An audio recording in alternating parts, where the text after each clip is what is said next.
السلام علیکم ورحمۃ اللہ وبرکاتہ۔ عالم اسلام کے مسلمانوں کے لیے خوشخبری۔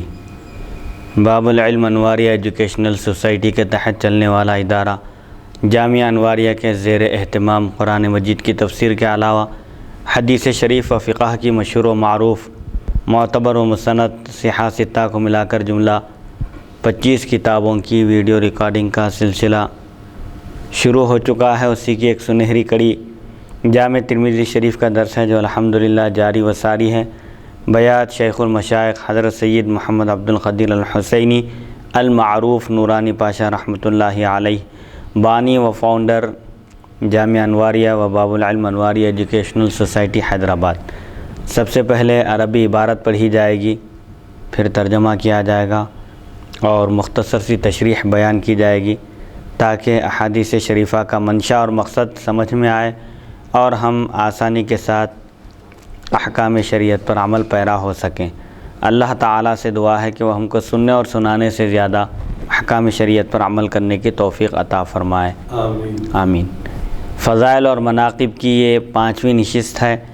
آج کی نشست کا آغاز حدیث نمبر 3824 سے ہوتا ہے۔ بسم اللہ الرحمن الرحیم۔ مناقب ابی حفص عمر بن الخطاب رضی اللہ عنہ۔ حدثنا محمد بن بشار محمد بن رافع قال حدثنا ابو عامر العقدی حدثنا خارجة بن عبد الله الانصاری عن نافع عن ابن عمر ان رسول الله صلی اللہ علیہ وسلم قال اللهم اعز الاسلام باحب هذين الرجلين اليك بابي جهل او بعمر بن الخطاب قال وكان احبهما اليه عمر۔ هذا حدیث حسن صحیح غریب من حدیث ابن عمر۔ حضرت ابن عمر رضی اللہ عنہما سے روایت ہے، رسول اکرم صلی اللہ علیہ وسلم نے دعا مانگی، اے اللہ ان دو آدمیوں ابو جہل یا عمر بن خطاب میں سے جو تجھے سب سے زیادہ محبوب ہو، اس کے ذریعے اسلام کو غلبہ، شوکت اور قوت عطا فرما۔ راوی فرماتے ہیں اللہ تعالیٰ کو حضرت عمر رضی اللہ عنہ زیادہ محبوب تھے۔ یہ حدیث حسن صحیح ہے، ابن عمر کی روایت سے غریب ہے۔ سیدنا عمر فاروق رضی اللہ عنہ ابتدا میں اسلام کے سخت ترین دشمن تھے۔ جب رسول اللہ صلی اللہ علیہ وسلم نے دین اسلام کی دعوت کا آغاز کیا اور لوگ آہستہ آہستہ مسلمان ہونے لگے، دین اسلام قبول کرنے لگے، تو کفار قریش پریشان ہو گئے اور انہوں نے حضرت عمر رضی اللہ عنہ سے کہا کہ ایک نئے دین میں لوگ داخل ہو رہے ہیں اور محمد صلی اللہ علیہ وسلم لوگوں کو ان کے آبا و اجداد کے قدیم دین سے ہٹا کر ایک نئے دین میں داخل کر رہے ہیں۔ تو عمر رضی اللہ عنہ نے کہا کہ میں نعوذ باللہ من ذالک محمد صلی اللہ علیہ وسلم کو شہید کر دوں گا۔ اس ارادے سے آپ نکلے۔ اس وقت حضور اکرم صلی اللہ علیہ وسلم نے اللہ تعالیٰ کی بارگاہ میں دعا کی تھی کہ عمر بن ہشام یا عمر بن خطاب، عمر بن ہشام سے مراد ابو جہل ہے، ابو جہل یا عمر بن خطاب دونوں میں سے جو اللہ کو زیادہ محبوب ہے، اللہ تعالیٰ سے دعا کیے کہ اس کے ذریعے اسلام کو قوت، طاقت اور غلبہ عطا فرما۔ چنانچہ حضور اکرم صلی اللہ علیہ وسلم کی دعا حضرت عمر رضی اللہ عنہ کے حق میں قبول ہوئی، اور جب حضرت عمر رضی اللہ عنہ شہادت کے ارادے سے نکلے رسول اکرم صلی اللہ علیہ وسلم کو شہید کرنے کے ارادے سے، تو اس وقت رسول اکرم صلی اللہ علیہ وسلم دار ارقم میں موجود تھے، صحابہ کرام بھی وہاں پر موجود تھے، اور حضرت حمزہ رضی اللہ عنہ جو حضور اکرم صلی اللہ علیہ وسلم کے چچا ہیں، آپ بھی مسلمان ہو گئے تھے۔ جب دروازے پر دستک ہوئی تو پوچھا گیا کون ہے، تو حضرت عمر رضی اللہ عنہ نے کہا کہ عمر ہیں۔ کسی نے دروازے میں سے جھانک کر دیکھا اور کہا کہ عمر آئے ہیں اور ان کے ہاتھ میں تلوار ہے، تو حضرت حمزہ نے فرمایا دروازہ کھول دو اور عمر کو آنے دو، اگر ان کی نیت اچھی ہے تو ٹھیک ہے، ورنہ انہی کی تلوار سے میں ان کی گردن اڑا دوں گا۔ حضور صلی اللہ علیہ وسلم نے بھی اجازت دے دی، پھر دروازہ کھولا گیا اور حضرت عمر رضی اللہ عنہ حضور اکرم صلی اللہ علیہ وسلم کی خدمت میں حاضر ہوئے۔ حضور صلی اللہ علیہ وسلم نے حضرت عمر کو پکڑ کر پوچھا کہ اے عمر، کیا ابھی تمہارے اسلام لانے کا وقت نہیں آیا؟ تو عمر رضی اللہ عنہ نے اسی وقت کلمہ شہادت پڑھ کر اسلام قبول کیا۔ تو صحابہ کرام سب اس وقت تکبیر بلند کیے، نعرہ تکبیر بلند کیے، اور حضور اکرم صلی اللہ علیہ وسلم سے حضرت عمر عرض کیے کہ ہم حق پر ہونے کے باوجود ہم کیوں چھپ کر عبادت کرنا چاہیے؟ حضرت عمر رضی اللہ عنہ کے مسلمان ہونے سے پہلے تک صحابہ کرام کفار قریش سے چھپ کر اللہ کی عبادت کیا کرتے تھے۔ تو حضرت عمر رضی اللہ عنہ نے اس طرح عرض کیا، پھر مسلمان صف بنا کر ایک جلوس کی شکل میں نکلے، ایک صف میں حضرت عمر تھے اور دوسری صف میں حضرت حمزہ تھے۔ ان دونوں کا کفار قریش پر رعب طاری تھا۔ جب انہوں نے دیکھا کہ عمر رضی اللہ عنہ بھی مسلمان ہو گئے ہیں تو ان کی ہمت نہیں ہوئی کہ وہ کسی مسلمان کو تکلیف پہنچائیں۔ تو بہرحال حضرت عمر رضی اللہ عنہ، سیرت نگاروں نے بیان کیا کہ آپ 40ویں نمبر پر اسلام قبول کیے، یعنی جس وقت آپ اسلام قبول کیے اس وقت تک 39 مرد اور عورتیں جملہ تعداد ملا کر 39 مسلمان ہو گئے تھے۔ آپ 40ویں نمبر پر مسلمان ہوئے اور قرآن مجید کی بے شمار آیتیں آپ کے فضائل اور مناقب میں نازل ہوئی ہیں، اور احادیث شریفہ میں بھی حضور اکرم صلی اللہ علیہ وسلم نے آپ کے فضائل اور مناقب کا ذکر کیا، اور امت کا اس بات پر اتفاق ہے، تمام محدثین، مفسرین اور جمیع امت کا، کہ حضور اکرم صلی اللہ علیہ وسلم اور انبیاء کے بعد سب سے بزرگ اور افضل ترین ہستی حضرت ابوبکر صدیق رضی اللہ عنہ کی ہیں۔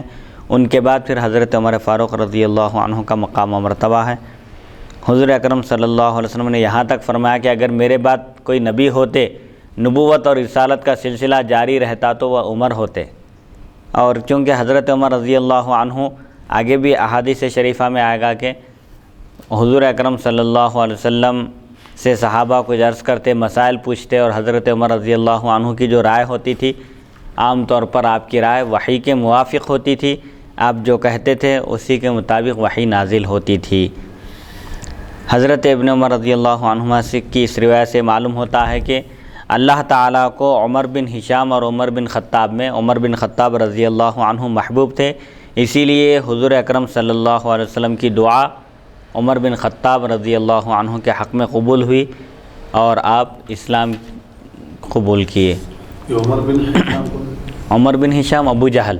اچھا، پھر حضرت عمر فاروق رضی اللہ عنہ جو اسلام میں داخل ہوئے، جی واقعہ بھی ہے غالباً کہ آپ کی بہن جو ہے اسلام لا چکی تھی۔ جی ہاں، وہ بھی ایک واقعہ ہے۔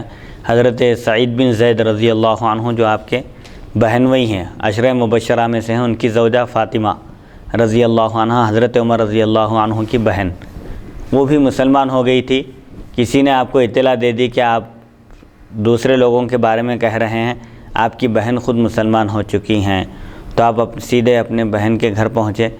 وہاں پر قرآن مجید کی تلاوت کی آواز آ رہی تھی، ایک صحابی قرآن سکھا رہے تھے ان کو، حضرت فاطمہ، اور پردے کے احکام نازل نہیں ہوئے تھے۔ سعید بن زید اور فاطمہ رضی اللہ عنہ دونوں قرآن مجید سیکھ رہے تھے۔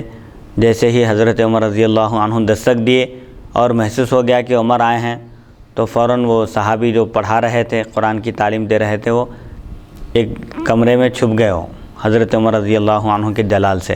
آپ اندر داخل ہوئے اور اس وقت تک آپ کی بہن نے بھی قرآن مجید چھپا دیا تھا، قرآن جو پڑھ رہے تھے چھپا دیا تھا۔ تو اس وقت حضرت عمر نے پوچھا کہ کیا پڑھ رہے تھے تم لوگ؟ تو بولے کہ اس وقت پڑھ کر جب سنایا گیا وہ جو بھی قرآن کی تلاوت ہو رہی تھی، غالباً سورہ طٰہٰ کی ابتدائی آیتیں تھیں، تو حضرت عمر رضی اللہ عنہ نے اس کو چھونا چاہا، ان کلمات کو اپنے ہاتھ میں لینا چاہا، تو آپ کی بہن نے فرمایا کہ ناپاکی کی حالت میں اس کو نہیں لے سکتے، نہیں چھو سکتے قرآن مجید کو۔ پھر آپ غسل کیا اور پھر متاثر ہو گئے، قرآن کی تلاوت سننے کے بعد متاثر ہو گئے اور اسلام کی طرف مائل ہو گئے۔ تو اس وقت وہ صحابی جو چھپ گئے تھے حضرت عمر رضی اللہ عنہ کے جلال سے، آپ کے ڈر سے، وہ باہر نکل کر آئے اور کہے کہ اے عمر مبارک ہو، رسول اللہ صلی اللہ علیہ وسلم کی دعا آپ کے حق میں قبول ہو گئی، کیونکہ رسول اللہ صلی اللہ علیہ وسلم نے دعا کی تھی کہ دو عمر میں سے جو عمر اللہ کو زیادہ محبوب ہے، اللہ کا محبوب ہے، اس عمر کے ذریعے اسلام کو قوت اور غلبہ عطا ہو۔ چنانچہ حضرت عمر کے مسلمان ہونے سے بات ظاہر ہو گئی کہ حضرت عمر رضی اللہ عنہ اللہ کے محبوب ترین بندے ہیں۔ حدیث نمبر 3825۔ حضرت عائشہ صدیقہ رضی اللہ عنہ کا ایک واقعہ جو ہے، ہاں، ایک مرتبہ حضرت عائشہ صدیقہ رضی اللہ عنہا نے حضور اکرم صلی اللہ علیہ وسلم سے پوچھا، آسمان کی طرف دیکھا، آسمان پر تارے نمودار ہوئے ہیں، تاروں سے پورا آسمان جگمگا رہا ہے، چاندنی رات تھی، تارے جگمگا رہے تھے۔ حضرت عائشہ صدیقہ رضی اللہ عنہا نے حضور اکرم صلی اللہ علیہ وسلم سے پوچھا کیا کسی کی نیکیاں آسمان کے تاروں کی تعداد کے برابر بھی ہیں؟ تو حضور صلی اللہ علیہ وسلم نے فرمایا ہاں، عمر کی نیکیاں آسمان کے ستاروں کی تعداد کے برابر ہیں۔ تو حضرت عائشہ صدیقہ رضی اللہ عنہا نے پوچھا اینَ حسنات ابی بکر؟ حضرت عائشہ صدیقہ رضی اللہ عنہا سوال کرنے سے پہلے یہ سمجھی تھی کہ حضور اکرم صلی اللہ علیہ وسلم فرمائیں گے کہ ابو بکر کی نیکیاں آسمان کے ستاروں کی تعداد کے برابر ہیں، لیکن جب حضور صلی اللہ علیہ وسلم نے فرمایا کہ عمر کی نیکیاں آسمان کے ستاروں کی تعداد کے برابر ہے، تو حضرت عائشہ صدیقہ رضی اللہ عنہا نے پوچھا کہ پھر ابو بکر کی نیکیاں کہاں ہیں؟ تو حضور صلی اللہ علیہ وسلم نے فرمایا عمر کی تمام نیکیاں ابو بکر کی ایک نیکی کے برابر ہیں۔ سبحان اللہ سبحان اللہ۔ تو یہ حضرت سیدنا ابو بکر صدیق رضی اللہ عنہ کا مقام و مرتبہ ہے۔ صحابہ کرام بھی یہ تمنا کرتے تھے، یہ کہتے تھے کہ ہمارے تمام اعمال حضرت سیدنا ابو بکر صدیق رضی اللہ عنہ لے لیں، اور ہجرت کی ایک رات جو انہوں نے رسول اللہ صلی اللہ علیہ وسلم کی غار میں خدمت کی ہے، اس خدمت کو عطا کر دیے تو ہماری یہ تمام اعمال اور تمام نیکیاں بھی اس ایک خدمت کا صلہ اور اس کی برابری نہیں کر سکتے۔ تو اس حدیث شریف سے معلوم ہوتا ہے کہ حضور اکرم صلی اللہ علیہ وسلم کو آسمان کے تاروں کی تعداد بھی معلوم ہے، اسی لیے آپ فرما رہے ہیں کہ آسمان کے تاروں کی تعداد کے برابر نیکیاں عمر رضی اللہ عنہ کی ہیں۔ ایک بات اور دوسری بات یہ ہے، تعداد کا لفظ تاکید کے ساتھ لایا گیا، تاکید کے ساتھ لایا گیا ہے۔ اس سے معلوم ہوتا ہے کہ آپ کو کائنات کی ہر شے کا علم اللہ نے عطا کیا ہے۔ وَعَلَّمَكَ مَا لَمْ تَكُنْ تَعْلَمْ، آپ جو نہیں جانتے تھے اللہ تعالیٰ نے وہ سب آپ کو سکھا دیا ہے۔ مشرق اور مغرب سب آپ پر روشن کر دیے گئے، زمین اور آسمان کی کوئی شے آپ سے پوشیدہ نہیں ہے۔ اور ایک بات یہ بھی معلوم ہوتی ہے کہ رسول اکرم صلی اللہ علیہ وسلم امتیوں کے نہ صرف اعمال کو جانتے ہیں بلکہ اعمال کا کیا درجہ ہے، اللہ کے پاس وہ اعمال قبول بھی ہوئے ہیں یا رد کر دیے گئے ہیں، اس کا بھی آپ کو علم ہے۔ اسی لیے تو آپ نے فرمایا کہ عمر کی نیکیاں آسمان کے ستاروں کی تعداد کے برابر ہے۔ نیکیوں کا شمار اس وقت ہوتا ہے جب وہ قبول ہو کر اللہ کی بارگاہ میں محفوظ ہو جائیں، ورنہ بہت سارے بندے نیک اعمال کیا کرتے ہیں لیکن کوئی دعوے کے ساتھ یقین کے ساتھ نہیں کہہ سکتا کہ اس کا وہ عمل اللہ کی بارگاہ میں قبول بھی ہوا ہے یا نہیں، کیونکہ عمل کی قبولیت کے لیے شرط یہ ہے کہ عمل میں اخلاص ہو اور وہ عمل سنت طریقے کے مطابق کیا گیا ہو۔ تو دونوں چیزیں اگر ہو تو پھر وہ احسن عمل کہلاتا ہے، سب سے بہترین عمل کرنے والا انسان کہلاتا ہے۔ اور اس کا عمل بھی اللہ کی بارگاہ میں قبول ہونے کے لیے سب سے پہلی شرط بنیادی اخلاص ہونا ہے عمل میں، اور دوسری شرط یہ ہے کہ وہ عمل سنت طریقے کے مطابق ہو، قرآن اور حدیث کی روشنی میں ہو۔ تو حضور اکرم صلی اللہ علیہ وسلم یہ بھی جانتے ہیں کہ عمر رضی اللہ عنہ کی کتنی نیکیاں ہیں، اور وہ سب کے سب نیکیاں آپ یہ بھی جانتے ہیں کہ وہ سب کے سب نیکیاں اللہ کی بارگاہ میں مقبول بھی ہیں۔ تو بہرحال حضرت سیدنا ابو بکر صدیق رضی اللہ عنہ کے فضائل اور مناقب اور کمالات کا کوئی احاطہ نہیں کر سکتا۔ اسی طرح سیدنا عمر فاروق رضی اللہ عنہ کے بھی فضائل اور مناقب قرآن مجید میں اور احادیث شریفہ میں بیان کیے گئے ہیں کہ عمر رضی اللہ عنہ کے مسلمان ہونے کے بعد مسلمانوں کے اندر ہمت آئی اور وہ علانیہ حضرت عمر رضی اللہ عنہ کے مسلمان ہونے سے پہلے چھپ کر عبادت کرتے تھے۔ جب حضرت عمر رضی اللہ عنہ مسلمان ہو گئے تو سب مسلمان ایک جماعت کی شکل میں، ایک گروپ کی شکل میں کعبے میں داخل ہو کر کعبے کا طواف کیے، اور حضرت عمر رضی اللہ عنہ نے ہجرت کے موقع پر بھی جب ہجرت کا حکم نازل ہوا سب خاموشی کے ساتھ ہجرت کیے پوشیدہ طور پر، تاکہ کفار کی ایذا رسانی سے، ان کی تکلیف سے محفوظ رہیں۔ لیکن حضرت عمر رضی اللہ عنہ کعبے میں داخل ہوئے اور کعبے کا طواف کیا۔ طواف سے فارغ ہونے کے بعد آپ نے اپنی تلوار نیام سے نکالی، باہر نکالی، اور تلوار ہاتھ میں اٹھا کر فرمایا کہ جو اپنی بیوی کو بیوہ کرنا چاہتا ہے اور اپنے بچوں کو یتیم کرنا چاہتا ہے وہ مجھ سے اس وادی کے پیچھے ملاقات کرے۔ تو کوئی بھی نہیں آیا اس وقت، آپ پھر ہجرت کیے، اعلان کر کے ہجرت کیا آپ۔ تو بہرحال آپ کے فضائل اور مناقب کے بارے میں بہت ساری احادیث شریفہ بھی وارد ہیں، اور بہت سارے لوگوں نے آپ کی سیرت مبارکہ کو تحریر کرنے کا شرف حاصل کیا ہے۔ اور اس واقعے میں اس واقعے سے یہ بات ثابت ہوتی ہے، کیونکہ ایک اہم واقعہ ہے جی اگر آپ کی اجازت ہو تو اس پہ جامع اور مختصر جو ہے میں عرض کروں گا، آپ روشنی ڈالیے اور فرمائیے اس پر کے، کیونکہ حضور اکرم صلی اللہ علیہ وسلم حضرت عمر فاروق رضی اللہ عنہ کے اسلام لانے سے پہلے تک نمازیں جو ہے چھپ چھپ کر جو ہے پڑھتے تھے اور علانیہ جو ہے عبادت نہیں کرتے تھے۔ صحابہ کرام علانیہ عبادت نہیں کرتے تھے اور چھپ چھپ کر جو ہے عبادت کیا کرتے تھے۔ جی حضور اکرم صلی اللہ علیہ وسلم تو کھلا اعلان فرماتے جی کہ توحید اللہ ایک ہے، اللہ کے سوا کوئی معبود نہیں اور میں اس کا رسول ہوں، ایک اللہ کی عبادت کروں۔ جی اور صحابہ تو چھپ چھپ کے جو عبادت کیا کرتے تھے، اس سے یہ بات واضح ہو جاتی ہے کہ جب تک مسلمان یعنی اپنے پاور، اپنی طاقت، اپنا پوزیشن، اپنا لیول، یعنی تعلیمی میدان ہو یا سائنسی ترقی ہو یا مشنریز کی ترقی ہو یا جو فوجیوں کی جو ترقی ہوتی ہے، آمونیشنز اور جو ریوالورز ہے، بمس وغیرہ ہیں، جو مختلف شعبوں میں جو ترقی ہیں، جب تک کہ دیگر اقوام کے مقابلے میں ہم یعنی ایسی ترقی جب تک نہ کریں گے، اس وقت تک جب تک نہ جنگ کا اعلان کیا جائے نہ جہاد کا اعلان کیا جائے۔ بعض ہمارے مسلمانوں کی کنٹری میں جیسا افغانستان وغیرہ ہیں، اللہ تعالیٰ نے موقع دیا تھا لیکن ایجوکیشن میں جو ہے مہارت حاصل نہیں کی ہے اور سائنس کی ترقی میں مہارت حاصل نہیں کی ہے، چنانچہ ہوا یہ کہ 21 سال میں حکومت ختم ہو۔ تو اس واقعے سے اشارہ مل رہا ہے کہ سب سے پہلے جب کوئی تم پر ظلم کرے، زیادتی کرے، مسلمانوں کا نہا قتل کرے، عورتوں کی عزت کی حفاظت نہ ہو، ان کا تحفظ نہ ہو، مسلمان کی جان مال عزت آبرو کی حفاظت نہ ہو، تو ایسی کنٹری میں اگر آپ کافروں سے مقابلہ کرنا چاہتے ہیں، ان سے لڑنا چاہتے ہیں، تو سب سے پہلے اپنے آپ کو تیار کرنا ضروری ہے۔ آپ کے پاس اس معیار اور اس لیول کا ہتھیار ہی نہیں ہے، اس معیار کی طاقت ہی نہیں ہے، خالی جنگ کا اعلان کر دے رہے ہیں، جا کے خود بھی مر رہے ہیں، ہزاروں کو مروا دے رہے ہیں، تو یہ عقل مندی نہیں ہے۔ قرآن پاک میں بھی اللہ تعالیٰ ارشاد فرماتا ہے، اعوذ باللہ من الشیطان الرجیم، وَأَعِدُّوا لَهُم مَّا اسْتَطَعْتُم مِّن قُوَّةٍ وَمِن رِّبَاطِ الْخَيْلِ تُرْهِبُونَ بِهِ عَدُوَّ اللَّهِ وَعَدُوَّكُمْ، یعنی جنگ سے پہلے جنگ کی تیاری کرو۔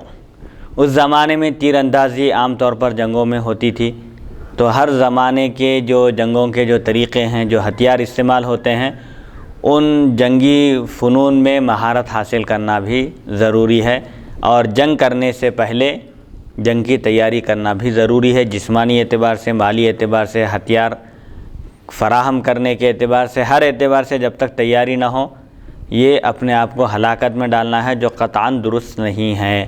تیاری جب تک نہ ہو اس وقت تک جنگ نہ کی جائے۔ اللہ تعالیٰ خود فرماتا ہے کہ پہلے جنگ سے پہلے جتنی تیاری ہو سکتی ہے تیاری کر لو۔ اب وہ قوت سے مراد کیا ہے، وہاں پر مفسر نے بیان کیا کہ تیر اندازی سیکھو، تیر چلانا سیکھو۔ وہ اس زمانے کے لحاظ سے تھا جب کہ جنگ کے جو طریقے تھے، تلوار سے جنگ ہوتی تھی، تیروں کے ذریعے، نیزوں کے ذریعے، بھالوں کے ذریعے۔ اب موجودہ زمانے میں جنگوں کے طریقے بدل گئے ہیں، ہتھیار بدل گئے ہیں، تو اس لحاظ سے ہتھیار چلانے کا فن سیکھنا بھی ضروری ہے مجاہد کے لیے۔ اور حضور اکرم صلی اللہ علیہ وسلم اور صحابہ کرام جب تک مکہ مکرمہ میں رہے، 13 سال تک آزمائشوں کی منزلوں سے گزرے، صحابہ کرام پر مظالم ڈھائے گئے۔ حضرت بلال رضی اللہ عنہ جب مسلمان ہو گئے، توحید کا اقرار کیے، تو آپ کا جو آقا تھا، آپ ایک شخص کے غلام تھے، غالباً اس کا نام امیہ بن خلف ہے، وہ آپ کو بے انتہا اذیت پہنچاتا تھا۔ سخت گرمی کے موسم میں، گرما کے دنوں میں آپ کو تپتی ہوئی ریت پر لٹا دیتا تھا بغیر کپڑوں کے، اور آپ پر کوڑے برساتا تھا۔ حضرت ابوبکر صدیق رضی اللہ عنہ نے آپ کو آزاد کرایا۔ سیدنا صدیق اکبر رضی اللہ عنہ مسلمان ہونے کے بعد آپ نے جو غلام مسلمان ہوئے تھے اور اپنے آقاؤں کی تکالیف برداشت کر رہے تھے، تقریباً آپ نے ان کو چھڑانے میں، غلامی سے آزادی دلانے میں آپ نے اہم حصہ ادا کیا۔ اور جب ہجرت کا حکم ہوا مدینہ منورہ، صحابہ کرام حضور اکرم صلی اللہ علیہ وسلم ہجرت کر کے مدینہ منورہ پہنچے، تو اس وقت پھر اللہ تعالیٰ نے جنگ کی اجازت دی، محض اس وجہ سے کہ صحابہ کرام مظلوم ہیں، ان پر ظلم ڈھایا گیا، ظلم کا بدلہ لینے کی اللہ نے اجازت دی، تب کفار مکہ سے جنگ ہوئی۔ اور حضرت سیدنا عمر فاروق رضی اللہ عنہ کا عدل بھی مشہور ہے کہ آپ نے 10 سالہ دور خلافت میں بہترین عدل و انصاف قائم کیا، اور بہت سارے واقعات بھی سیرت کی کتابوں میں بیان کیے گئے ہیں۔ آپ نے خلافت کو حضور اکرم صلی اللہ علیہ وسلم کے منشے اور مقصد مرضی کے مطابق آپ نے خلافت کی ذمہ داری انجام دی اور شہادت کے مرتبے سے سرفراز ہوئے۔ فجر کی نماز میں ایک شخص نے آپ پر حملہ کیا، آپ پر خنجر سے وار کیا اور آپ شہادت کے مرتبے سے سرفراز ہوئے۔ حدیث نمبر 3825 حدثنا محمد بن بشار حدثنا ابو عامر هو العقدی حدثنا خارجۃ بن عبد اللہ هو الانصاری والنافع عن ابن عمر ان رسول اللہ صلی اللہ علیہ وسلم قال ان اللہ جعل الحق على لسان عمر وقلبه قال وقال ابن عمر ما نزل بالناس امر قط فقالوا فيه وقال فيه عمر او قال ابن الخطاب فيه شك خارجۃ الا نزل فيه القرآن على نحو ما قال عمر وفي الباب عن الفضل بن عباس وابي ذر وابي هريرة هذا حدیث حسن صحیح غریب من هذا الوجہ۔ حضرت ابن عمر رضی اللہ عنہما سے روایت رسول اکرم صلی اللہ علیہ وسلم نے ارشاد فرمایا، اللہ تعالیٰ نے حضرت عمر رضی اللہ عنہ کی زبان اور دل پر حق جاری کر دیا ہے۔ جو فرماتے ہیں حضرت عمر رضی اللہ عنہ ان کی رائے کے مطابق وحی نازل ہوتی تھی، جیسا کہ پردے کا مسئلہ تھا، ازواج مطہرات کو بھی اور مومن عورتوں کو بھی پردہ کرنا چاہیے، غیر محرموں کے سامنے نہیں نکلنا چاہیے۔ حضرت عمر رضی اللہ عنہ کی بھی یہ رائے تھی، چنانچہ پردے کا حکم نازل ہوا اور مقام ابراہیم کو مصلی بنانے کی خواہش تھی۔ حضور اکرم صلی اللہ علیہ وسلم سے عرض کیے ایک مرتبہ کہ لو اتخذنا من مقام ابراہیم مصلی، اگر ہم مقام ابراہیم کا مصلی بنا لیں تو کیا ہی اچھا ہو۔ تو قرآن پاک میں اللہ تعالیٰ نے فرمایا واتخذوا من مقام ابراہیم مصلی، مقام ابراہیم کو جائے نماز بنا لو، نماز پڑھنے کی جگہ بنا لو۔ تو موافقات عمر کے نام سے بھی مورخین نے بہت سارا میٹر جمع کیا ہے، جس میں حضرت عمر رضی اللہ عنہ کا منشا اور آپ کی رائے عین وحی کے مطابق ہوتی تھی، آپ جیسا چاہتے تھے، یعنی اکثر آپ کی موافقت ہوتی تھی آپ کی رائے کی وحی سے۔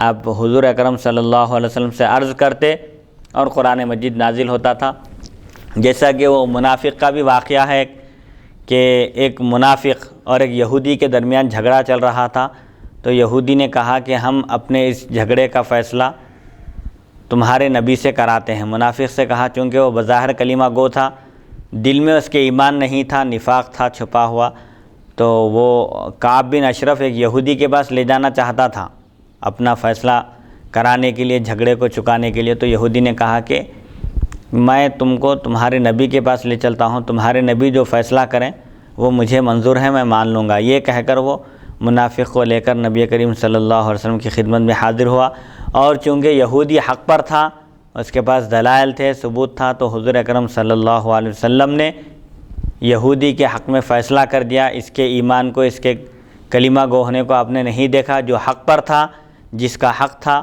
آپ نے اس کے حق میں فیصلہ فرما دیا۔ تو یہودی خوش ہو گیا اور وہ منافق کے ساتھ واپس ہوا، تو منافق نے کہا کہ نعوذ باللہ من ذالک، میں اس فیصلے سے راضی نہیں ہوں، چلو عمر کے پاس فیصلہ کراتے ہیں۔ تو یہودی نے کہا، ارے تمہارے نبی فیصلہ کر دیے ہیں، عمر تو ان کے امتی ہیں، نبی سے فیصلہ ہونے کے بعد پھر عمر کے پاس جانے کی کیا ضرورت ہے؟ تو وہ منافق چونکہ یہ سمجھ رہا تھا کہ حضرت عمر رضی اللہ عنہ میرے مسلمان ہونے کی حیثیت سے میرے حق میں فیصلہ کریں گے، چونکہ وہ غیر مسلموں سے ظاہر بات ہے اس کے حق میں فیصلہ نہیں کریں گے، یہودی کے حق میں مسلمان ہوں، وہ یہ سمجھ رہا تھا اپنے ذام میں، اپنے گمان میں کہ حضرت عمر رضی اللہ عنہ میرے حق میں فیصلہ کریں گے۔ چنانچہ حضرت عمر کے پاس اس یہودی کو لے کر پہنچا اور سارا واقعہ بیان کیا یہودی نے، اور یہودی نے یہ بھی کہا کہ آپ کے پاس آنے سے پہلے ہم آپ کے نبی کے پاس گئے تھے اور انہوں نے میرے حق میں فیصلہ کر دیا، اور یہ شخص ان کا فیصلہ نہیں مانتا ہے۔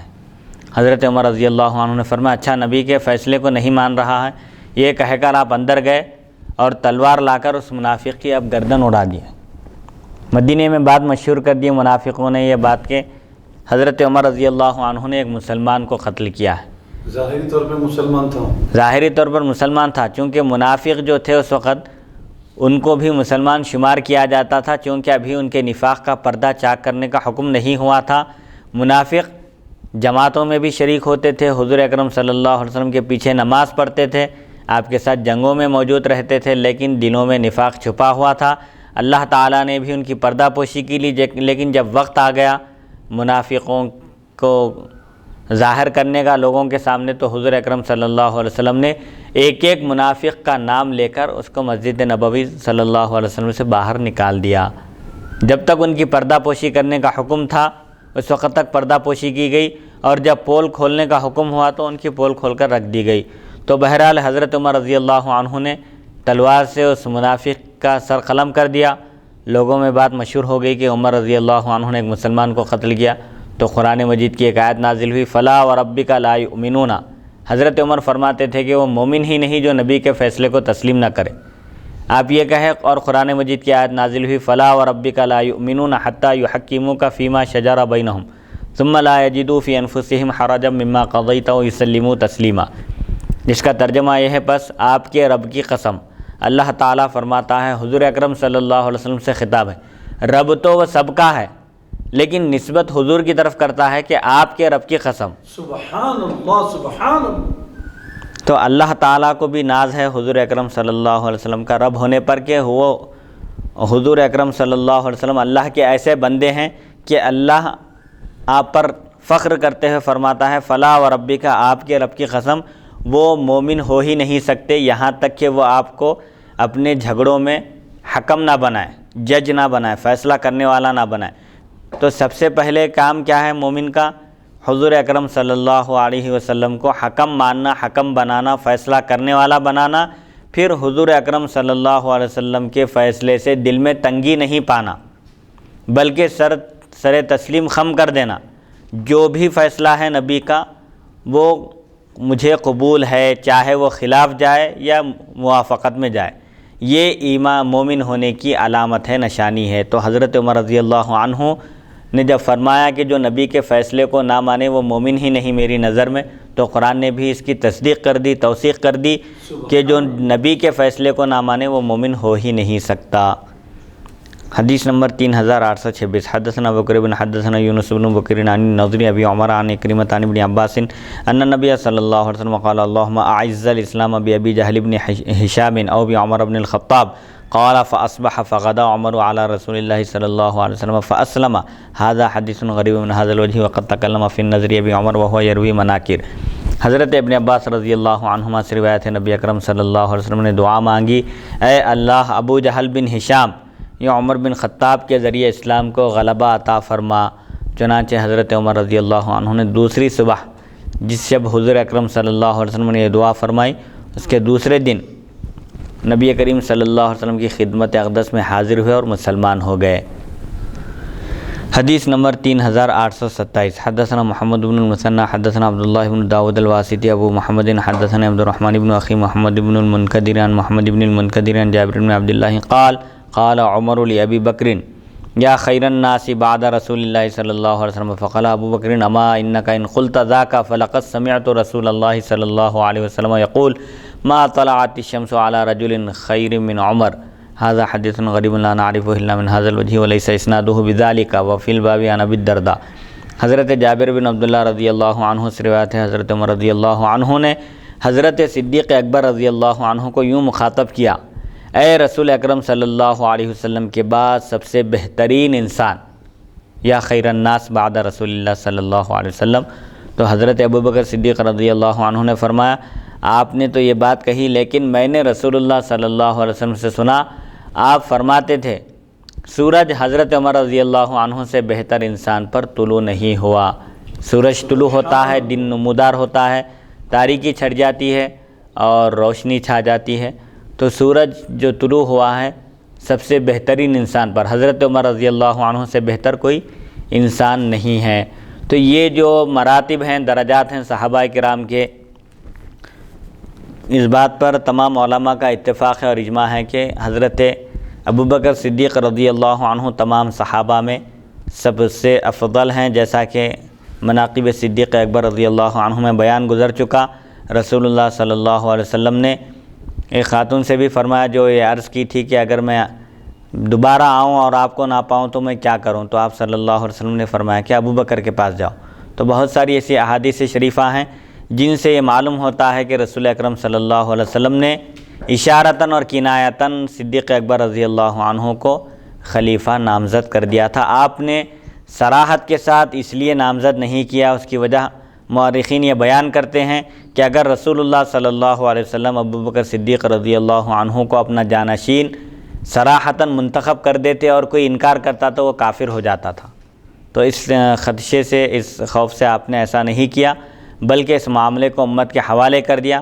البتہ اشارتاً اور کنایتاً بہت سارے مواقع ایسے آئے جس میں یہ بات واضح ہو گئی کہ رسول اللہ صلی اللہ علیہ وسلم کے جانشین اور آپ کے وصال باکمال کے بعد مسلمانوں کی ذمہ داری سنبھالنے کے لائق حضرت سیدنا ابوبکر صدیق رضی اللہ عنہ ہیں، جیسا کہ حضرت علی رضی اللہ عنہ نے بھی آپ کی خلافت کے بعد فرمایا تھا، آپ کے ہاتھ پر بیعت کرنے کے بعد، کہ رسول اللہ صلی اللہ علیہ وسلم نے جس ذات گرامی کو ہمارے دینی امور کے لیے، دینی کاموں کے لیے منتخب کیا ہے، تو ہم انہیں اپنے دنیاوی کاموں کے لیے کیوں منتخب نہ کریں۔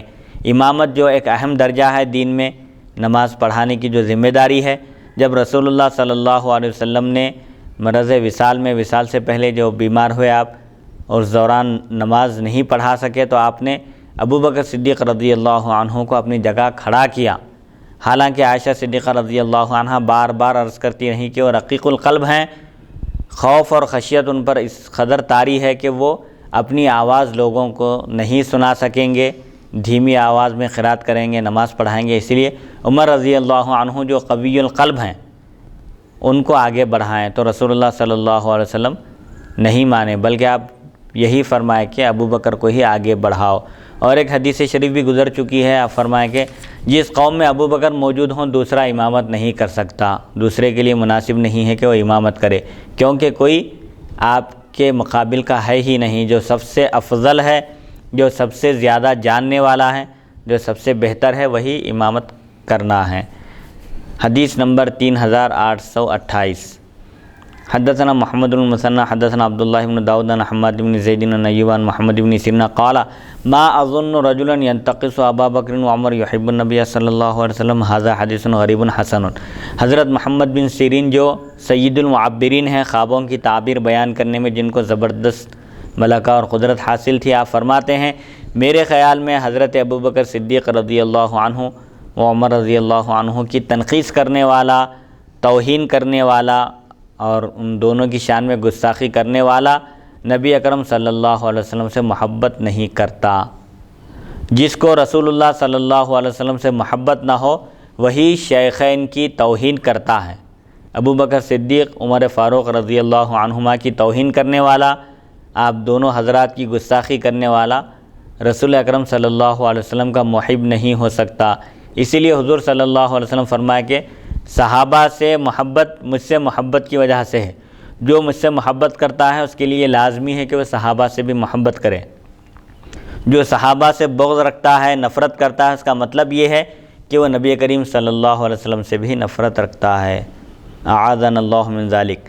تو یہ صحابہ کرام کی محبت عین ایمان ہے، صحابہ کرام کی محبت، اہل بیت اطہار کی محبت، اور صحابہ کے درمیان اگر کچھ اختلافی مسائل بھی رہے ہیں تو کبھی وہ ذاتی رنجش نہیں رہی، علمی اختلاف ہوتا ہے، اگر وہ ہے بھی تو اللہ تعالیٰ نے سب معاف فرما دیے ہیں۔ وَنَزَعْنَا مَا فِي صُدُورِهِم مِّن غِلٍّ، اللہ تعالیٰ فرماتا ہے کہ ہم نے ان کے دلوں میں جو کینہ تھا، جو آپسی رنجش تھی، وہ سب ختم کر دی۔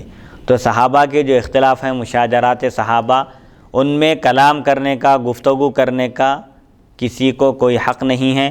صحابی برابر ہیں، صحابی ہونے کی حیثیت سے، نفس صحابیت میں سب برابر ہونے کی وجہ سے ان کو کے لیے وہ اختلاف درست ہے، اس طرح کا معاملہ کرنا ان کے لیے مناسب ہے، لیکن بعد والوں کو یہ حق نہیں پہنچتا کہ وہ صحابہ کے اختلافات کو اٹھا کر اور ان کے آپسی اختلافات، مسائل کو اٹھا کر ان پر تنقید کرے، ان کی توہین کرے یا ان کی شان میں گستاخی کرے، یہ قطعاً درست نہیں ہے۔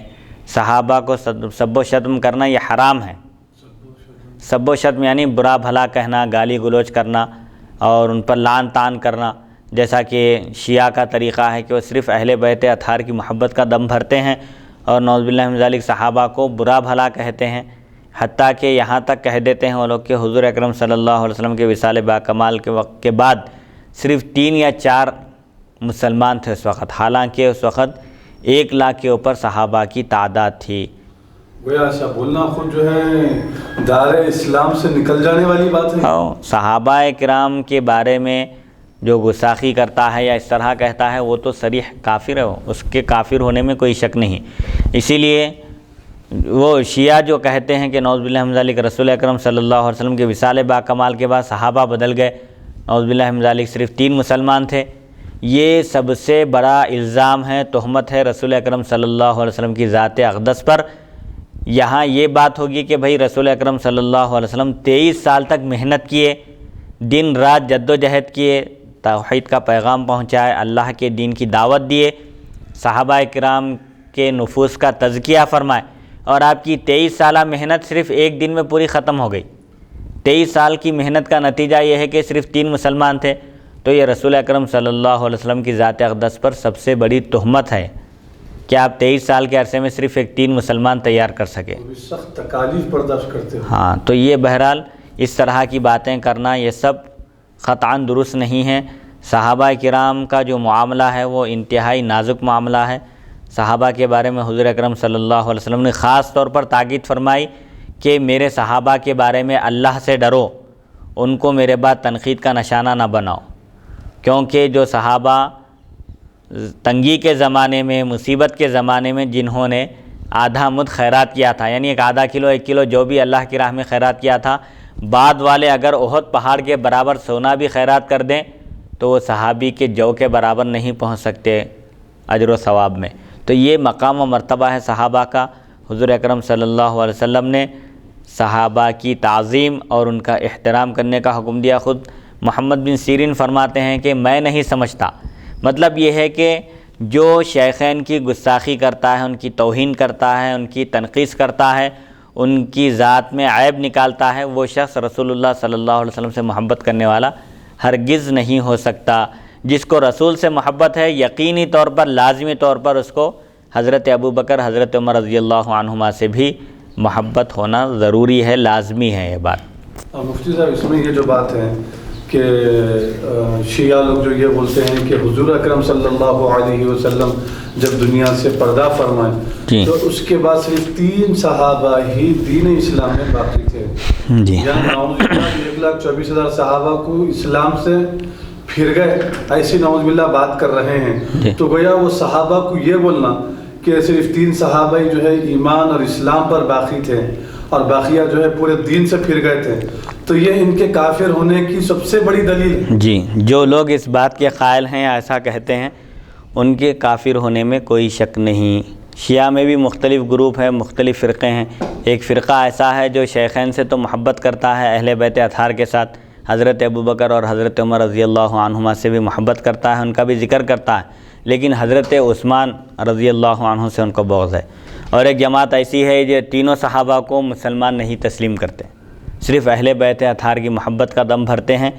اسی لیے حضور صلی اللہ علیہ وسلم نے فرمایا کہ اے علی، تمہارے بارے میں 2 آدمی ہلاک ہو جائیں گے، فرمایا انتہائی محبت میں انتہائی غلو کرنے والا اور انتہائی توہین کرنے والا، دونوں بھی دین اسلام سے خارج ہے، دونوں ہلاک ہو جائیں گے، تباہ ہو جائیں گے۔ اہل بیت اطہار کی محبت کا دم بھر کے صحابہ کی توہین کریں گے تو بھی ہلاک ہو جائیں گے، یا کسی ایک طرف مائل ہو گئے، پورا صحابہ کی طرف جھک گئے اور اہل بیت اطہار کا نہ احترام ہے، نہ ان کی تعظیم ہے، نہ ان سے محبت ہے، یہ بھی جماعت گمراہ ہے۔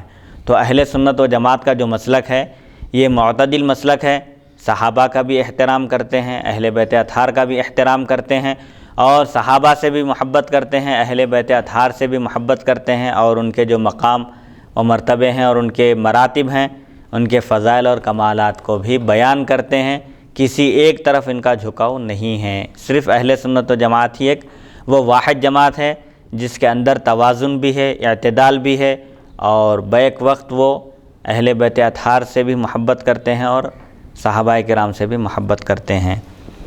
حدیث نمبر 3829، حدثنا سلمۃ بن شبیب حدثنا المقری عن حیوۃ بن شریح عن بکر بن عمرو عن مشرح بن حامان عن عقبۃ بن عامر قال قال رسول اللہ صلی اللہ علیہ وسلم لو کان نبی بعدی لکان عمر بن الخطاب۔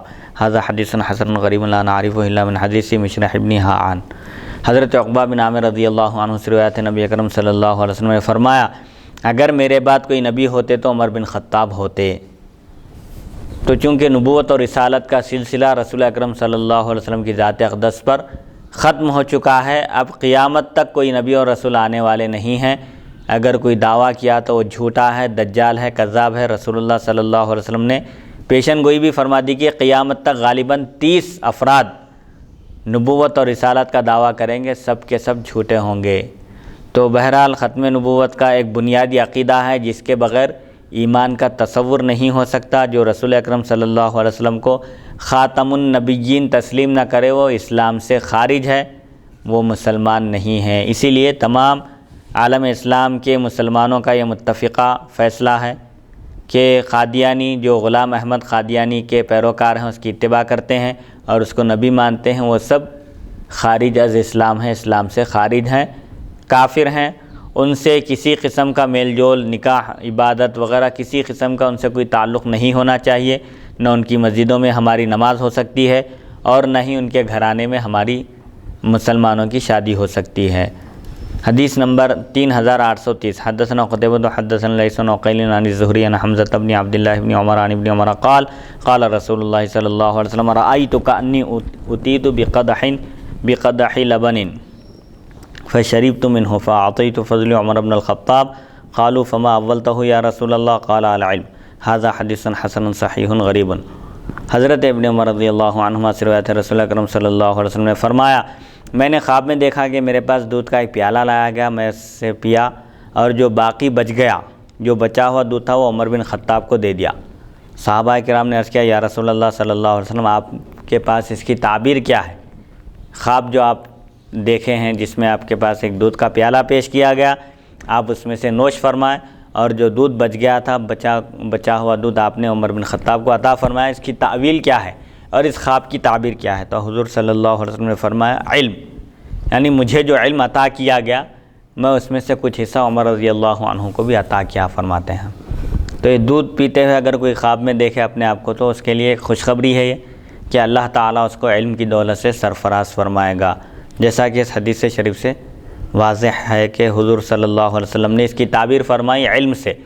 اسی لیے حضور اکرم صلی اللہ علیہ وسلم کا جو علم تھا، بیان کرنے والے بیان کرتے ہیں کہ وہ تقریباً 9 صحابہ غالباً ایسے تھے جن کو وہ تمام علوم عطا کیے گئے تھے۔ ان 9 میں سے حضرت عمر بھی ہیں اور حضرت علی بھی ہیں اور ابن مسعود رضی اللہ عنہم بھی ہیں۔ حدیث نمبر 3831 حدثنا علی بن حجر حدثنا اسماعیل بن جعفر بن حمید بن انس ان النبی صلی اللہ علیہ وسلم قال دخلت الجنة فاذا انا بقصر من ذهب فقلت لمن هذا القصر قالوا لشاب من قریش فظننت انی انا هو فقلت ومن هو فقالوا عمر بن الخطاب هذا حدیث صحیح۔ حضرت انس رضی اللہ عنہ سے روایت نبی کرم صلی اللہ علیہ وسلم نے فرمایا، میں جنت میں داخل ہوا تو کیا دیکھتا ہوں کہ وہاں سونے کا ایک محل ہے۔ میں نے پوچھا یہ محل کس کا ہے؟ کہنے لگے قریش کے ایک نوجوان کا ہے۔ حضور صلی اللہ علیہ وسلم فرماتے ہیں، مجھے خیال ہوا کہ وہ میں ہی ہوں کیونکہ میں بھی قریش قبیلے سے ہوں۔ تو میں نے پوچھا وہ کون ہے وہ قریشی؟ تو انہوں نے یعنی فرشتوں نے فرمایا وہ عمر بن خطاب ہیں۔ جس قریشی مرد کے لیے وہ سونے کا محل ہے، شخص کے لیے وہ عمر بن خطاب ہیں۔ تو حضور اکرم صلی اللہ علیہ وسلم نے دنیا ہی میں حضرت عمر رضی اللہ عنہ کو بھی جنت کی خوشخبری دی تھی کہ ابو بکر جنتی ہیں، عمر جنتی ہیں، عثمان جنتی ہیں، علی جنتی ہیں۔ اس طرح 10 صحابہ کرام کے نام لے کر آپ نے فرمایا کہ فلاں فلاں جنتی ہیں۔ تو انہیں عشرہ مبشرہ کہتے ہیں جن کو دنیا میں ہی رسول اللہ صلی اللہ علیہ وسلم نے جنت کی خوشخبری دے دی تھی۔ اسی لیے اہل سنت و جماعت کی ایک نشانی یہ بھی ہے کہ حضور صلی اللہ علیہ وسلم نے جن کو دنیا ہی میں جنتی ہونے کی بشارت دی تھی، ان کے علاوہ کسی اور کو قطعیت کے ساتھ، یقین کے ساتھ جنتی یا دوزخی نہیں کہنا چاہیے، اللہ کے حوالے کرنا ہے۔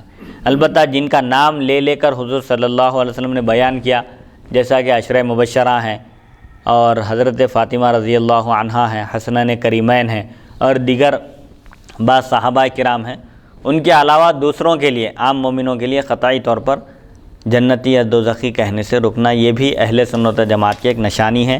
حضرت عمر رضی اللہ عنہ کی شان اس سے ظاہر ہوتی ہے کہ آپ کے لیے جنت میں سونے کا ایک محل تعمیر کیا گیا ہے، بنایا گیا ہے، اور حضرت عمر رضی اللہ عنہ اس میں داخل ہوں گے۔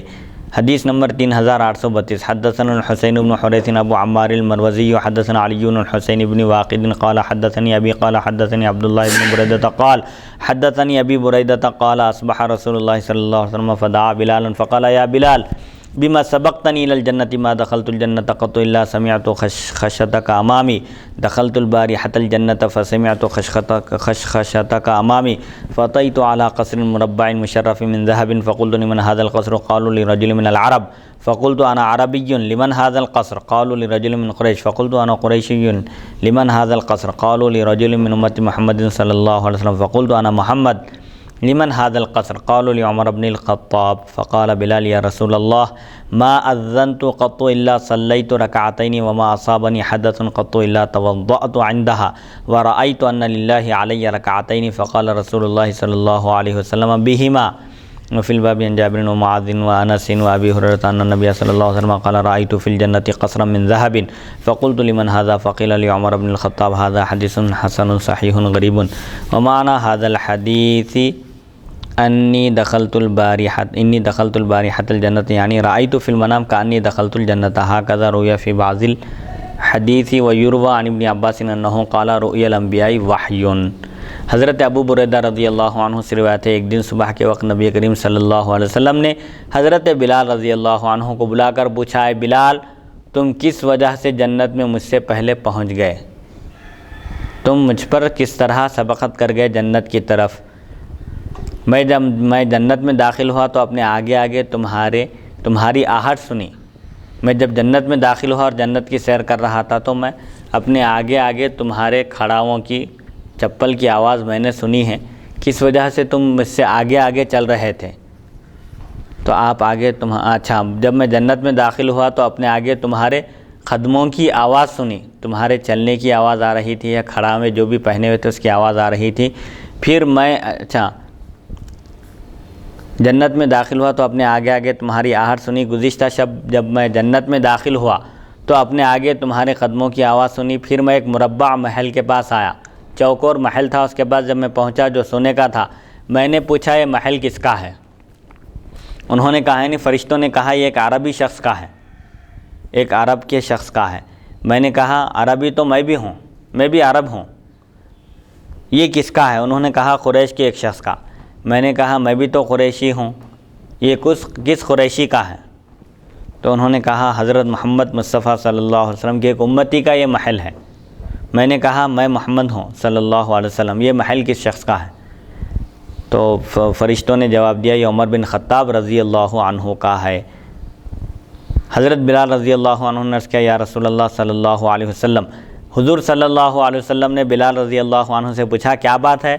جب میں جنت میں داخل ہوا اور جنت کی سیر کر رہا تھا تو اپنے آگے آگے تمہارے قدموں کی میں آواز سنا، تمہارے جوتوں کی آواز آ رہی تھی. تم کس طرح مجھ سے آگے بڑھ گئے جنت میں، کیسے آگے چل رہے تھے؟ تو حضرت بلال رضی اللہ عنہ اس کی وجہ بیان کرتے ہیں میں جب بھی اذان دیتا ہوں اس کے بعد 2 رکعت نماز ادا کرتا ہوں، تحیۃ المسجد یا تحیۃ الوضو بھی بول سکتے ہیں. اور جب بھی بے وضو ہوتا ہوں، جب بھی مجھے وضو کی ضرورت ہوتی ہے، وضو میرا ٹوٹ جاتا ہے، فوراً وضو کر لیتا ہوں. میں نے جان رکھا تھا، یعنی مجھے اس بات کا یقین تھا، میں یہ سمجھتا تھا کہ مجھ پر اللہ تعالیٰ کی طرف سے 2 رکعتیں لازمی ہیں.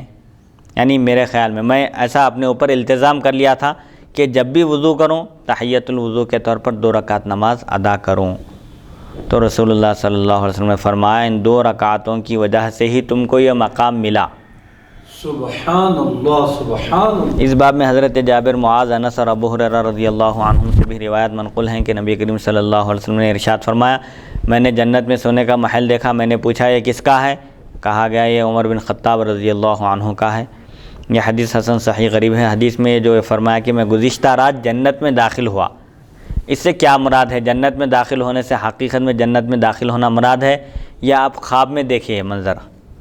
تو محدثین بیان کرتے ہیں کہ اس سے مراد یہ ہے کہ میں نے خواب میں دیکھا کہ میں جنت میں داخل ہوا، کہ میں جنت میں داخل ہوا ہوں. بعض احادیث میں اسی طرح آیا ہے، بعض احادیث میں صراحت بھی آئی ہے کہ میں نے خواب میں دیکھا کہ میں جنت میں داخل ہوا. اور ابن عباس رضی اللہ عنہما سے منقول ہے کہ انبیاء کا خواب بھی وحی ہوتا ہے. ایک عام آدمی کا خواب ہوتا ہے، سچ بھی ہو سکتا ہے، جھوٹ بھی ہو سکتا ہے، غلط بھی ہو سکتا ہے. صحیح بھی ہو سکتا ہے، لیکن انبیاء کا خواب بھی وحی کے درجے میں ہے۔ خواب میں جو چیز ان کو بتائی جاتی ہے وہ قطعی اور پکی ہوتی ہے۔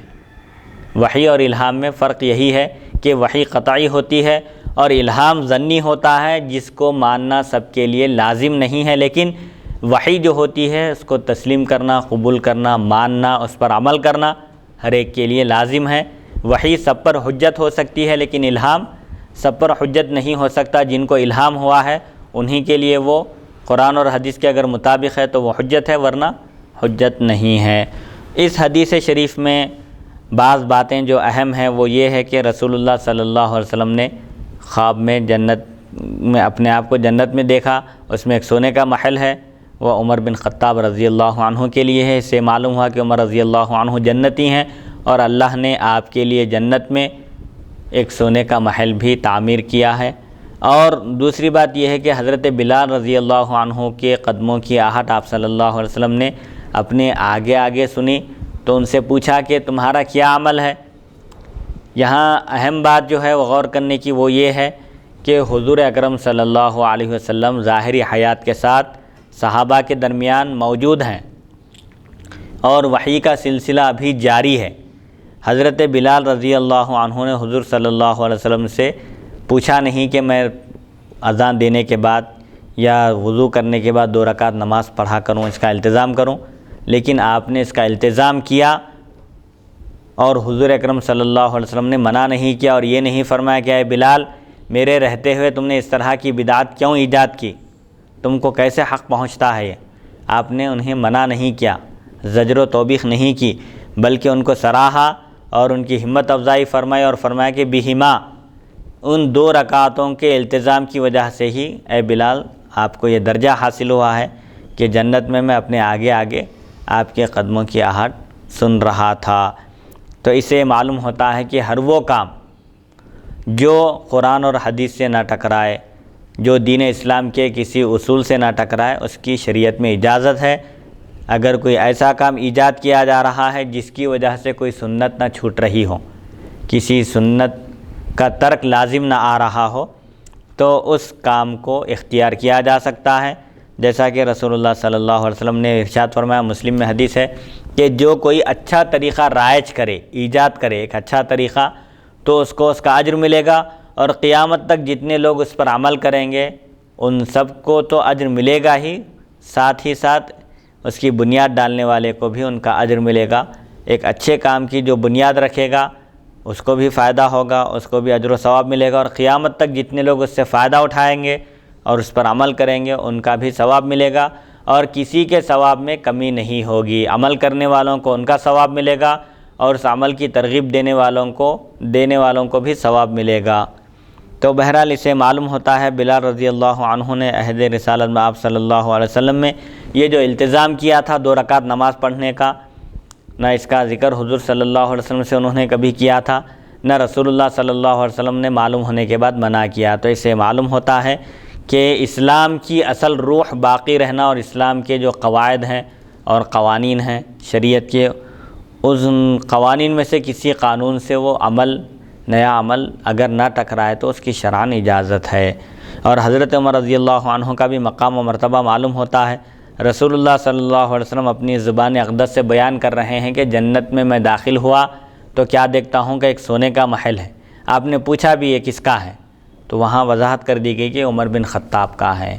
تو آپ کے اس سے جنتی ہونے میں یہ ایک واضح دلیل ہے۔ خود رسول اللہ صلی اللہ علیہ وسلم نے بھی اپنی زبان اقدس سے آپ کا نام لے کر فرمایا کہ عمر جنتی ہیں۔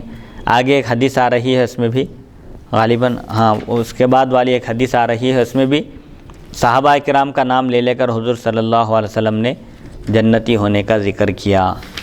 حدیث نمبر 3833، حدثنا الحسین بن حریث حدثنا علی بن الحسین بن واقد حدثني ابي قال حدثني عبد الله بن بريدة قال سمعت بريدة يقول خرج رسول الله صلى الله عليه وسلم في بعض مغازيه فلما انصرف جاءت جارية سوداء فقالت يا رسول الله إني كنت نذرت إن ردك الله سالما أن أضرب بين يديك بالدف وأتغنى، فقال لها رسول الله صلى الله عليه وسلم إن كنت نذرت فاضربي وإلا فلا، فجعلت تضرب فدخل أبو بكر وهي تضرب ثم دخل علي وهي تضرب ثم دخل عثمان وهي تضرب ثم دخل عمر فالقت الدف تحت استها ثم قعدت عليه فقال رسول الله صلى الله عليه وسلم ان الشيطان لا يخاف منك يا عمر اني كنت جالسا وهي تضرب فدخل ابو بكر وهي تضرب ثم دخل علي وهي تضرب ثم دخل عثمان وهي تضرب فلما دخلت انت يا عمر القت الدف. هذا حدیث حسن صحیح غریب من حدیث بریدہ وفی الباب عن عمر وعائشہ.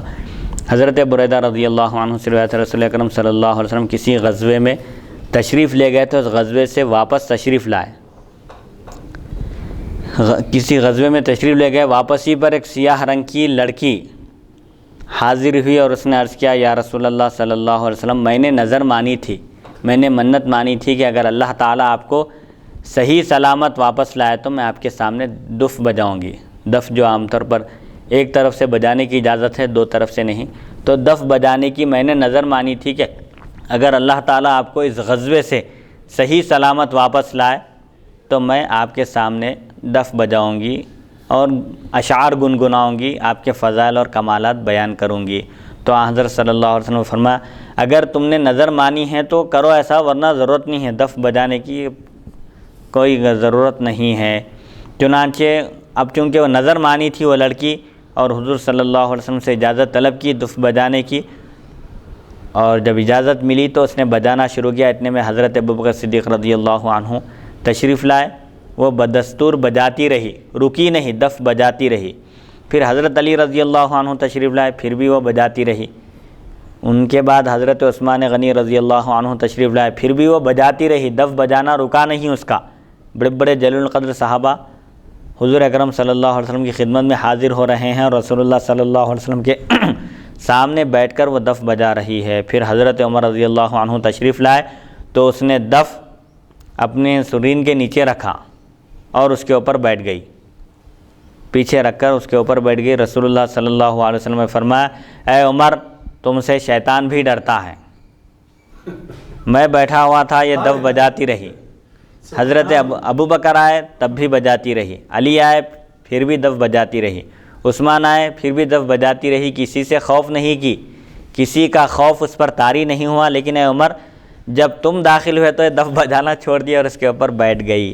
یہ حدیث حسن صحیح ہے، بریدہ کی روایت سے غریب ہے. اس باب میں حضرت عمر اور عائشہ صدیقہ رضی اللہ عنہم سے بھی روایات منقول ہیں. سیدنا عمر فاروق رضی اللہ عنہ کا جو رعب و دبدبہ تھا، آپ کے مسلمان ہونے سے پہلے بھی کفار قریش بھی ڈرتے تھے اور آپ بہادر طاقتور تھے. اور یہ جو لڑکی دف بجا رہی تھی یک طرفہ دف تھا جس کی اجازت ہے بجانے کی، لیکن بینڈ باجا وغیرہ جو آج کل جو نئے جو طریقے ہیں یہ قطعاً درست نہیں ہیں. عرب میں دف بجاتے تھے، سابقہ ادیان میں بھی یہ طریقہ تھا، لیکن صرف یک طرفہ تھا یہ بجانے کا. اس لیے رسول اللہ صلی اللہ علیہ وسلم نے وہ بھی یہاں پر نظر ماننے کی صورت میں آپ نے اجازت دی. اب نظر پوری کرنا ہے کیونکہ اللہ تعالیٰ نے قرآن میں ارشاد فرمایا وَلْيُوفُوا نُذُورَهُمْ، اور چاہیے کہ وہ اپنی نظر کو پورا کریں. تو نظر کو پورا کرنا واجب ہے جبکہ وہ خلاف شرع نہ ہو، شریعت کی اس میں خلاف ورزی نہ ہو. تو رسول اللہ صلی اللہ علیہ وسلم نے فرمایا کہ اگر تم نظر مانی ہے تو اب ظاہر بات ہے نظر پورا کرنا واجب ہے، ضروری ہے، اس لیے بجاؤ. نظر نہیں مانے خالی ایسے ہی بجانا چاہ رہے ہیں دف تو ضرورت نہیں ہے. تو حضرت عمر رضی اللہ عنہ کی شان اور مقام و مرتبہ بھی ظاہر ہوتا ہے. حضور صلی اللہ علیہ وسلم فرماتے ہیں شیطان بھی حضرت عمر سے خوف زدہ ہے، ڈر جاتا ہے. جس راستے سے حضرت عمر کا گزر ہوتا ہے شیطان وہاں سے گزرنے کی بھی ہمت نہیں کرتا. سبحان حدیث نمبر 3834. حدثنا حسن الصباح البزاز حدثنا زید بن الحباب عن خارجة بن عبد الله بن سليمان بن زيد بن ثابت قال أخبرنا يزيد بن رومان عن عروة عن عائشة قالت كان رسول الله صلى الله عليه وسلم جالسا فسمعنا لغة وصوت صبيان فقام رسول الله صلى الله عليه وسلم فإذا حبيشة تزفن وصبيان حولها فقال يا عائشة تعالي فانظري فجئت فوضعت لحيي على منكب رسول الله صلى الله عليه وسلم فجعلت انظر اليها ما بين المنكب الى راسه فقال لي اما شبعت قالت فجعلت اقول لا لانظر منزلتي عنده استلع عمر قالت فرفض الناس عنها قالت فقال رسول الله صلى الله عليه وسلم اني لانظر الى شياطين الجن والانس قد فروا من عمر قالت فرجعت. هذا حديث حسن صحيح غريب من هذا الوجه. حضرت عائشہ صدیقہ رضی اللہ عنہ سے روایت ہے، فرماتی ہیں رسول اکرم صلی اللہ علیہ وسلم تشریف فرما تھے، پس ہم نے ایک شور و غل سنا اور بچوں کی آواز بھی سنی۔ رسول اللہ صلی اللہ علیہ وسلم تشریف فرما ہے گھر میں، دولت خانے میں، باہر سے کچھ آوازیں آ رہی تھی، شور و غل کی اور بچوں کی آوازیں آ رہی تھیں۔ رسول اللہ صلی اللہ علیہ وسلم اٹھے تو آپ کیا دیکھتے ہیں کہ ایک حبشی عورت رقص کر رہی ہے، وجد میں آ رہی ہے اور اس کے ارد گرد بچے جمع ہیں۔ حضرت صلی اللہ علیہ وسلم نے فرمایا عائشہ آؤ اور دیکھو۔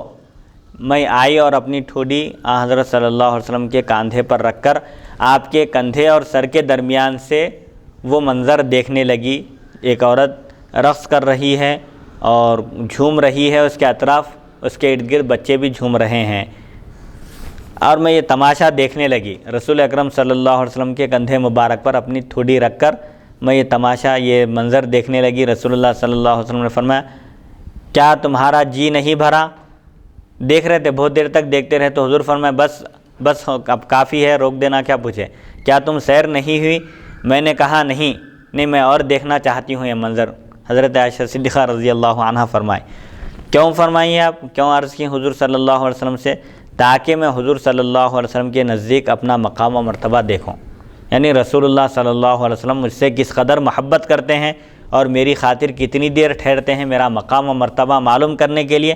حالانکہ میں اس منظر کو دیکھ کر میرا جی بھر گیا تھا اور دیکھنا نہیں چاہتی تھی، لیکن صرف یہ معلوم کرنا چاہتی تھی کہ میرا مقام و مرتبہ کیا ہے، مجھ سے اگر محبت ہے تو اور ٹھہریں گے حضور۔ تو یہ دیکھنے کے لیے آپ عرض کی کہ نہیں میں اور دیکھنا چاہتی ہوں یہ منظر۔ اتنے میں حضرت عمر رضی اللہ عنہ حاضر ہوئے۔ آپ کا آنا تھا کہ لوگ اس عورت کے پاس سے منتشر ہو گئے اور سب اپنا اپنا راستہ ناپنے لگے۔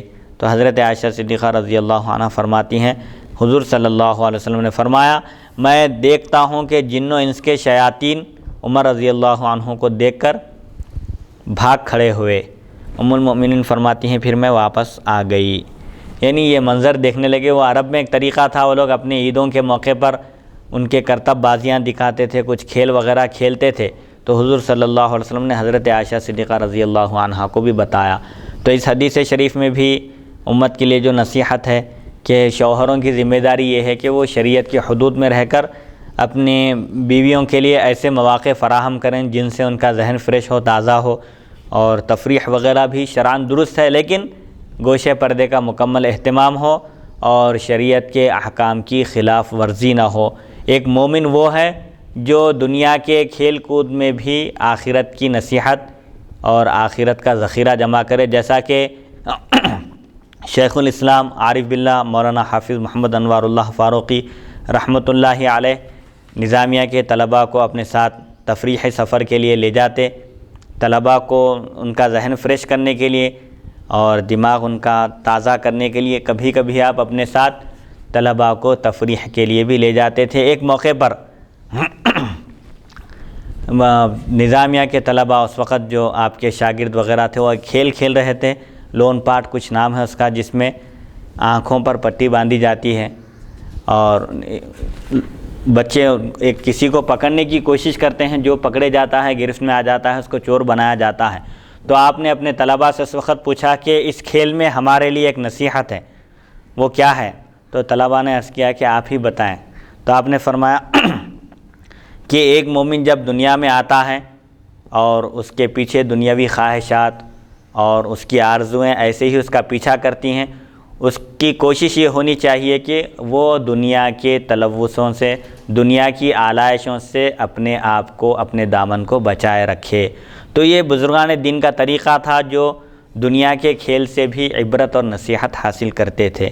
چنانچہ شریعت میں اس کی اجازت بھی ہے، اور جب حضرت عائشہ صدیقہ رضی اللہ عنہا دیکھنے لگی، حضور صلی اللہ علیہ وسلم نے ان کو دیکھنے کا موقع فراہم کیا اور بہت دیر تک ٹھہر کر بتاتے رہے، لیکن جب حضرت عمر آئے تو وہاں جو لوگ یہ کرتب بازیاں دکھا رہے تھے اور یہ جو کھیل کود میں لگے ہوئے تھے فوراً سب فرار ہو گئے۔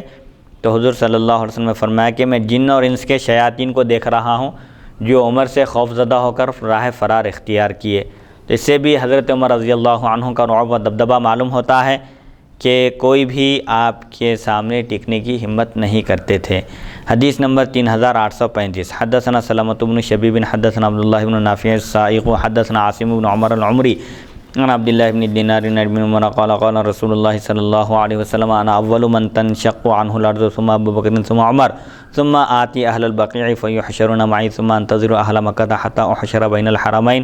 هذا حديث حسن غريب. وعاصم بن عمر العمري ليس بالحافظ عند اهل الحديث.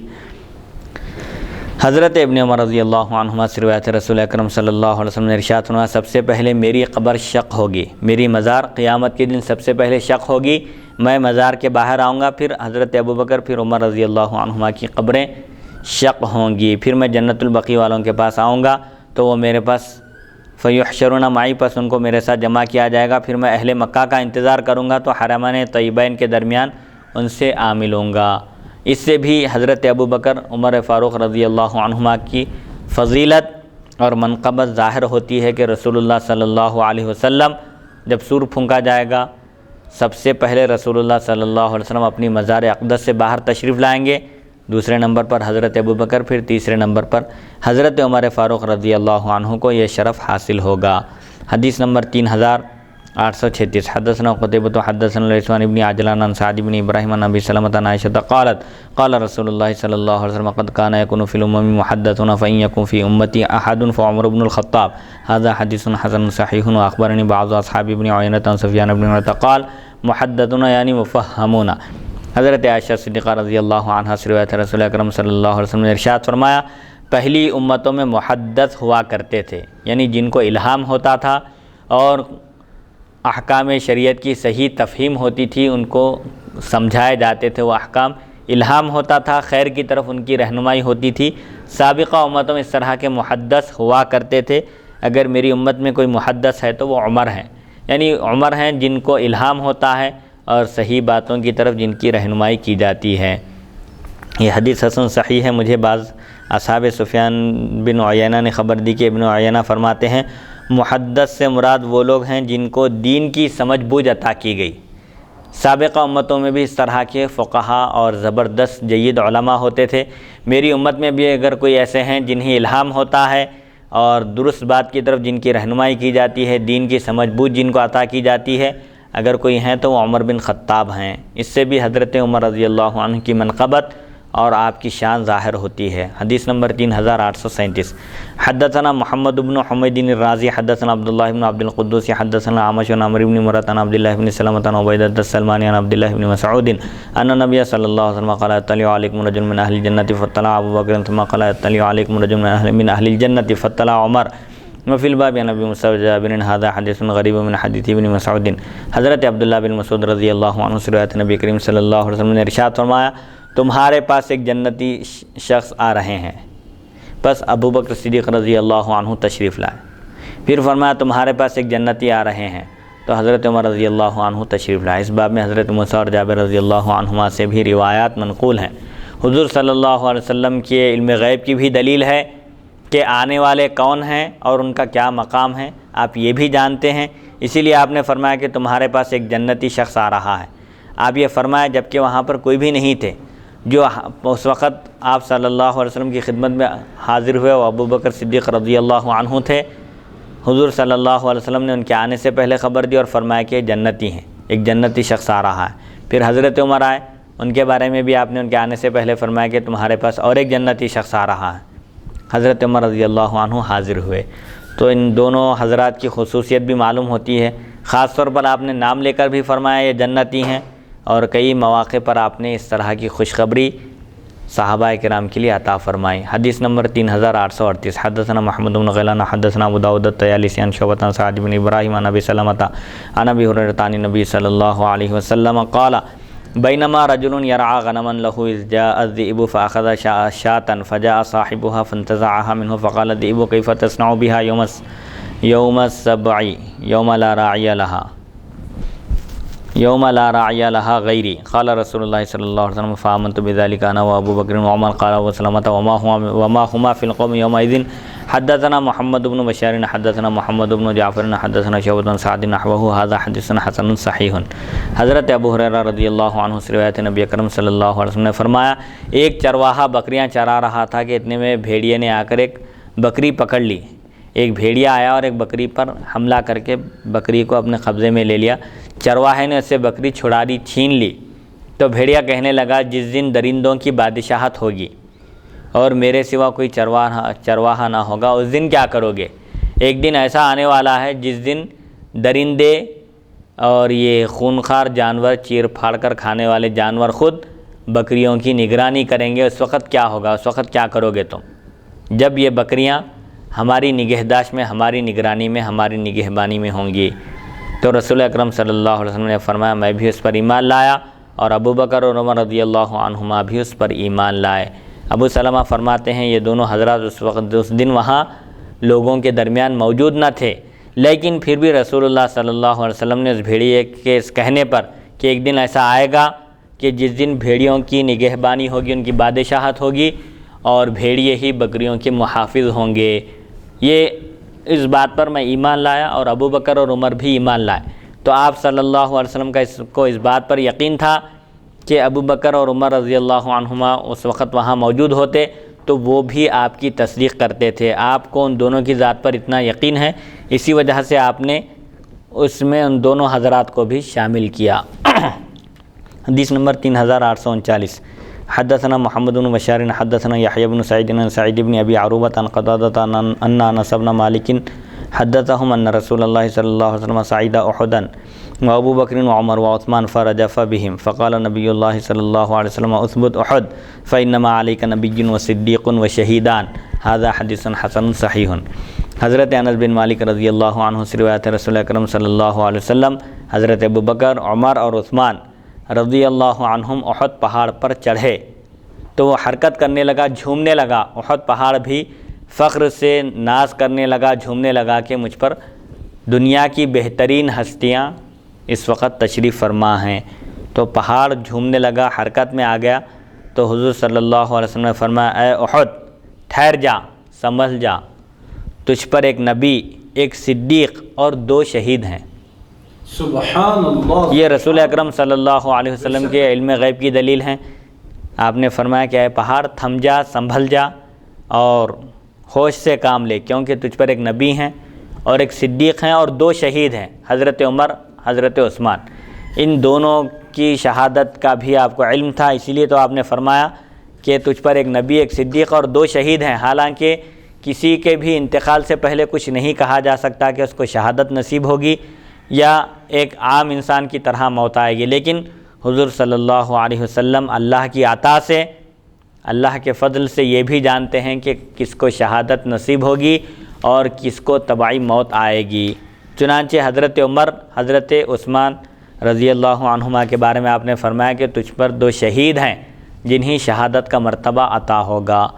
تو یہ حضرت سیدنا عمر فاروق رضی اللہ عنہ کے لیے ایک بڑی منقبت اور فضیلت کی چیز ہے کہ رسول اللہ صلی اللہ علیہ وسلم نے جس طرح انہیں جنت کی خوشخبری دی، اسی طرح انہیں شہادت سے سرفرازی کی بھی آپ نے خوشخبری عطا فرمائی کہ ایک مومن کی انتہائی آرزو اور تمنا بھی یہی ہونا چاہیے کہ اس کی موت ایک عام انسانوں کی طرح بستر پر نہ ہو بلکہ میدان جنگ میں ہو، اور وہ مومن ہی نہیں جس کے دل میں شہادت کی آرزو نہ ہو۔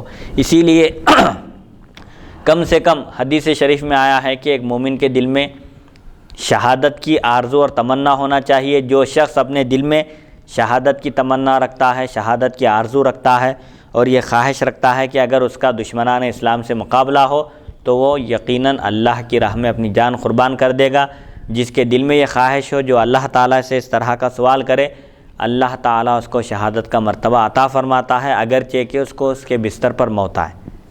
یعنی اگر وہ طبعی موت بھی مرے لیکن دل میں خواہش اور نیت اس کی شہادت کی ہونے کی وجہ سے اللہ تعالیٰ اس کو شہداء کے مرتبے تک پہنچا دے گا۔ اسی لیے کم سے کم دل میں شہادت کی تمنا اور آرزو تو رکھنی چاہیے۔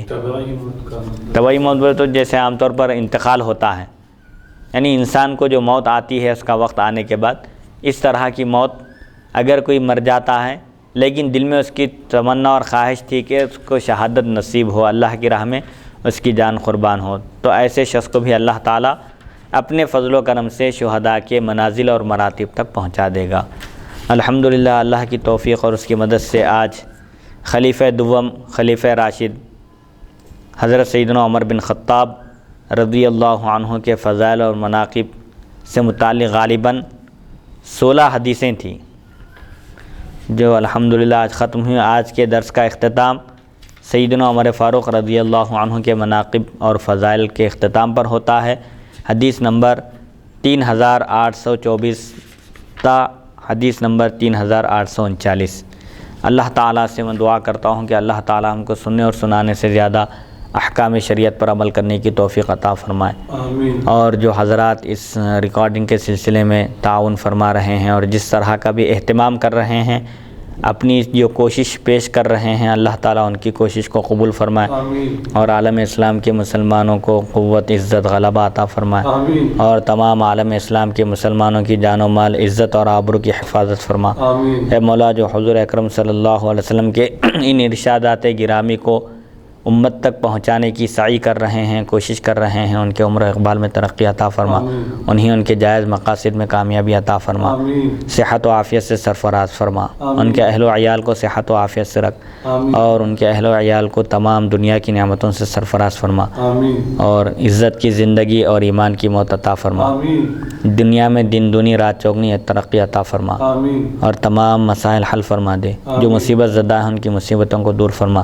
آمین۔ اور جو پریشان حال ہیں ان کی پریشانیاں دور فرما، آمین۔ جو بے روزگار ہیں مولا انہیں روزگار عطا فرما، آمین۔ مولا جو قرض کے بوجھ تلے دبے ہیں ان کی قرض کی ادائیگی کے غیب سے اسباب مہیا فرما، آمین۔ حضور اکرم صلی اللہ علیہ وسلم کے صدقے طفیل ہماری اس دعا کو قبولیت کا شرف عطا فرما۔ آمین۔ وصلی اللہ تعالی علی خیر خلقہ سیدنا محمد و آلہ و صحبہ اجمعین، والحمد للہ رب العالمین۔